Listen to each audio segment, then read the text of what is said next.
দেশে জুলাই বিপ্লবের মধ্য দিয়ে রাজনৈতিক পট পরিবর্তনের পর আওয়ামী লীগ নেতাকর্মীদের কোনো অস্তিত্ব নেই বললেই চলে। এ যেন আকাশ থেকে হঠাৎ মাটিতে পতন। অথচ ৩ মাস আগেও রাজনীতিতে দলটির ছিল একচেটিয়া দাপট। এমন পরিস্থিতিতে আত্মগোপনে থাকা আওয়ামী লীগের শীর্ষ নেতাদের পক্ষ থেকে তৃণমূল পর্যায়ের নেতাকর্মীদের উদ্দেশ্যে গণমাধ্যমে পাঠানো দু একটি বিবৃতি ছাড়া আর কোনো দিক নির্দেশনাও আসেনি।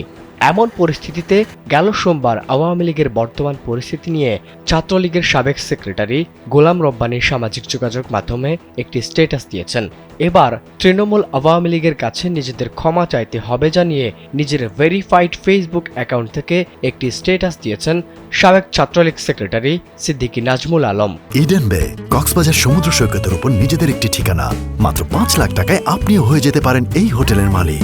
ওই স্ট্যাটাসে তিনি লিখেন, আত্মশুদ্ধি আত্মসমালোচনা করা দরকার সবার আগে। ব্যক্তিগতভাবে আমি করছি প্রায় ১০ বছর ধরে। বঙ্গবন্ধুর আদর্শ বাস্তবায়ন করতে হলে বিবেকের আদালতে নিজেদেরকে শাস্তি দিয়ে তৃণমূলের কাছে আমরা যারা জাতীয় রাজনীতি করি প্রায় সবাইকে ক্ষমা চাইতে হবে। আদর্শ আর ক্ষমা এক জিনিস না।